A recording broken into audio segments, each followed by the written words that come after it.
when you found out you were going to be spending the rest of your life behind bars, when did it really hit you? Did it hit you then? Did it hit you while, I've heard people say it hit them 5 years later. Talk to me about when it really hit you.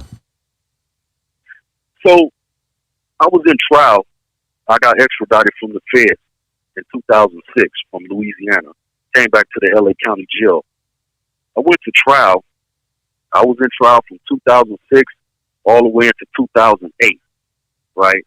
And by the time I lost in trial, I was just completely exhausted. And so when they brought me back 30 days later to get sentenced, I was sitting there alone, nobody in court for me. My mom was downstairs, didn't know that the sentencing was going on at that very moment. She had just stepped out. And as they were sentencing me, I just put my head down. I just had to lay my head on the table, like literally like I was ready for it to get chopped off with an axe. I had to rest my head. And the judge kept saying 25 to life, and then 7 to life, and then 25 to life, and then 25 to life. Somebody in the back of the courtroom that I didn't know, couldn't see, said, damn. Wow. He couldn't believe it. That this young man, 28 years old, 29 years old, was about to spend 4 life sentences in prison.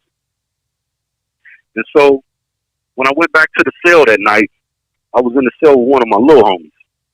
He was on trial for murder too. And he asked me, he said, what happened? This call and your telephone number will be monitored and recorded. I said, I got sentenced today. He said, to how much? I told him 82 years and 4 life sentences. And we just got quiet and laid in the bunk. He laid on his bunk, I laid in mine. We didn't talk for the rest of the night because he knew he was next to go get sentenced in his case. And so I went back to the feds.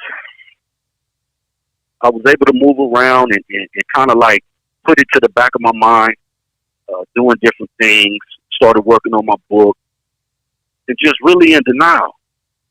And then I got extradited back to California by the CDCR. And after reception center, they sent me to Pelican Bay for my first prison to start the life sentence. And I was still in denial. I'm going to get out. I got to win this appeal. I got to do it on my own. Can't trust these lawyers. System is against me. And so this went on for about 3 or 4 years.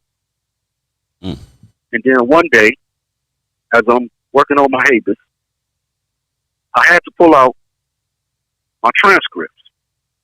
And in there was the autopsy photo of the young man, Mr. Gibson, that I had murdered. And he was laying on a table with tubes and patches on him, deceased. And it hurt me so much that I balled it up and I flushed it down the toilet, and I didn't never want to think about it or see that picture again. I was still in denial. When it became evident that I wasn't going to win on appeal and get this sentence overturned around 2015, I said, well, I can make the best of this by doing something to take care of myself while I'm in prison, which is continue writing my books. And I was still in denial about what I had done and why I had done it. I allowed people to believe that I was a victim in this, that I had no other choice, that I had to do what I had to do. He was in the streets like I was. And if any of it was true, I still did not have the right to deprive that young man of his life, his future, his family, his dreams. And I was still in denial about it. 2018 rolls around. And I go to a lifer group.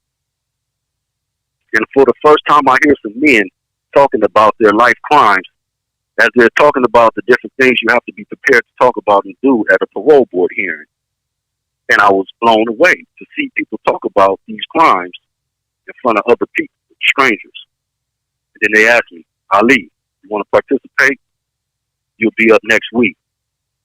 And my heart sank. I couldn't turn it down. I'm like, yeah.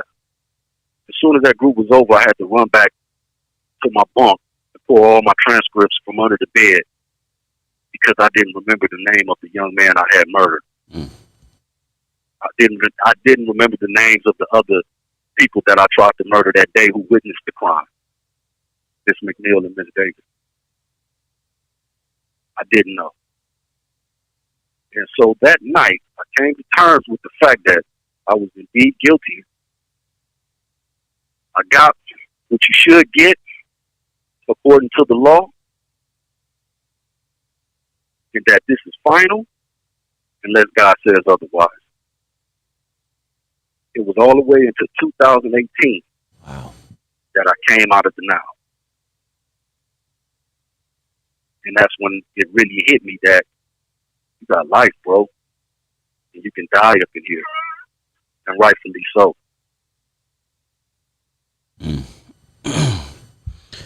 Thank you for sharing that. We have a couple minutes, right? Is that what it says on your side? Yeah. Okay, cool. Couple minutes. Okay, cool. Any last words, man? I know we gave some advice to kids last week, but I always like to end it on a note to drop some game. You have anything you want to tell the kids out there who are, headed in the wrong direction? Don't give up on yourself. You have 60 seconds remaining. Don't give up on your dreams.